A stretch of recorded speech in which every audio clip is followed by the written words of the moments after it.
Explica para a gente um pouquinho esses boatos que nós estamos ouvindo, o que é e o que não é, o que pode, o que não pode, até onde é verdade, porque deve ter um pouquinho de verdade nisso tudo. Não, tem um pouquinho de verdade. Agora, organizar seminários aí para dizer que todo mundo que está ilegal pode se legalizar é simplesmente dizer, então, que a lei migratória não vale nada, né? Quer dizer, não importa o que você fez no passado, que a gente te legaliza, mesmo que você tenha ficado ilegal anos a fio aí. Mas, então, não é bem assim, óbvio. Então, vamos lá. Tem dois cenários acontecendo. O primeiro é, as pessoas estão falando assim, me disseram que se eu aplicar para asilo, eu posso mudar para o EB3, é verdade? E a resposta não é um sim ou não simplificado, eu já vou chegar lá. E o segundo ponto, Paulo, é o que estão falando que pessoas que cruzaram a fronteira ou estão ilegais há muitos anos, mesmo que vieram legais, ficaram ilegais, poderiam também se legalizar pelo EB2 e pelo EB3, tá? Então, são pegadinhas que nós vamos chegar lá e comentar essas duas. O que acontece? Toda pessoa, para ser residente permanente, para entrar e receber o green card como residente permanente, ela tem que ser admissível no país. Ela não pode ter ficado ilegal, tá? Essa é a regra básica. E aí tem aquelas exceções.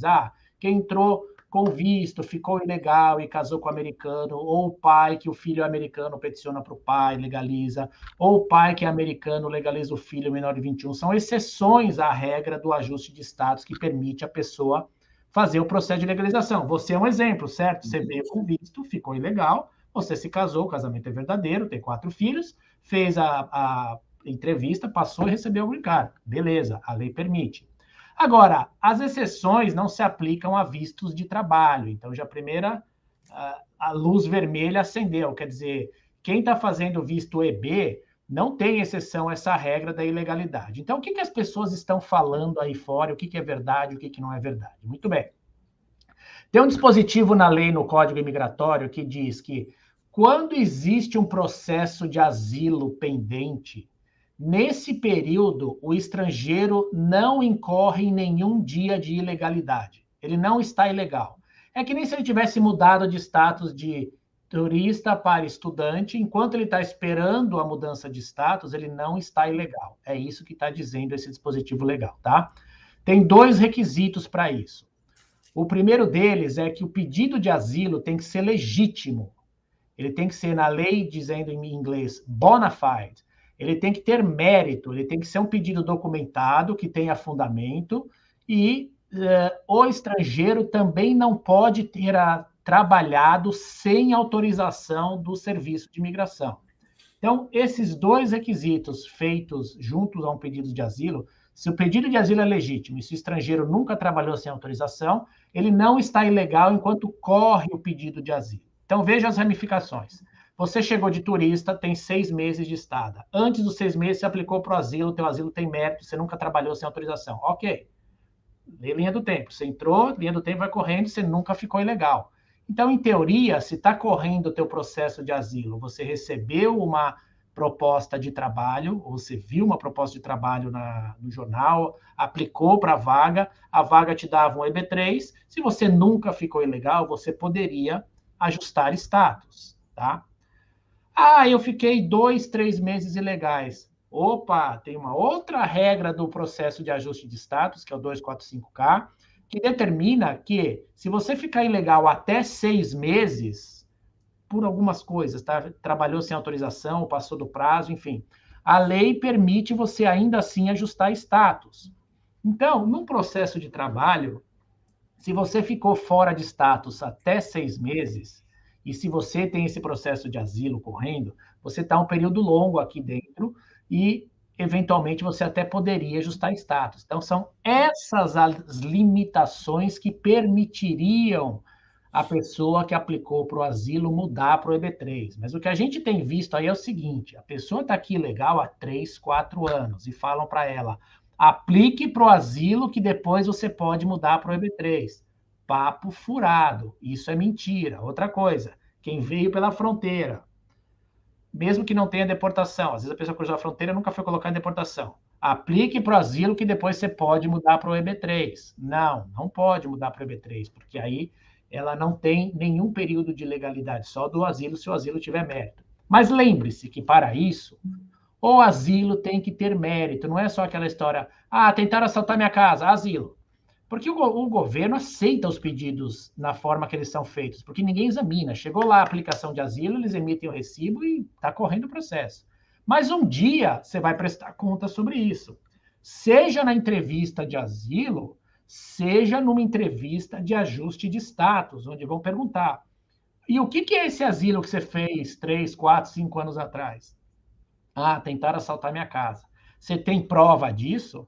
Não, não tenho. Na época aconteceu, só tenho boletim de ocorrência. Quer dizer, o governo ainda tem a prerrogativa de dizer que o teu pedido de asilo não tem mérito. Ele é frívolo.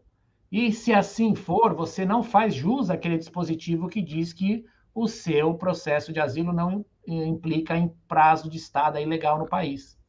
Então, muito cuidado, porque a história de que o pedido de asilo te mantém legal no país é para os casos onde o pedido de asilo tem mérito e o estrangeiro jamais aceitou trabalho sem autorização da imigração.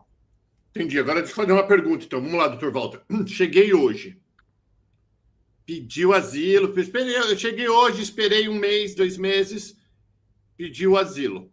Só que nesse 1 mês, 2 meses, eu trabalhei.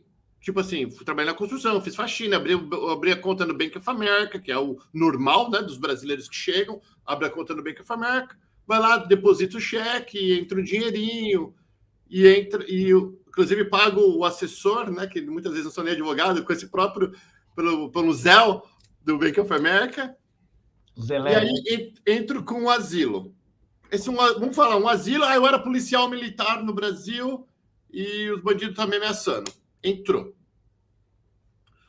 Quanto tempo hoje o senhor sabe que está demorando até uma resposta, até acontecer alguma coisa, sim ou não? Anos. Não dá para te dizer se são 2, se são 4, se são 10, se são 8, ou se são 6 meses, como às vezes acontece, quem aplica para o asilo depois de 1 ano aqui. O governo já encaminha para a corte de deportação, dizendo que você aplicou com mais de 1 ano e nunca deu explicação do porquê você está aplicando fora do prazo. Então depende, o governo muda o sistema de processamento. Às vezes eles isolam numa lateral o grupo de processos que já está atrasado mesmo, e os novos eles começam a olhar rapidamente.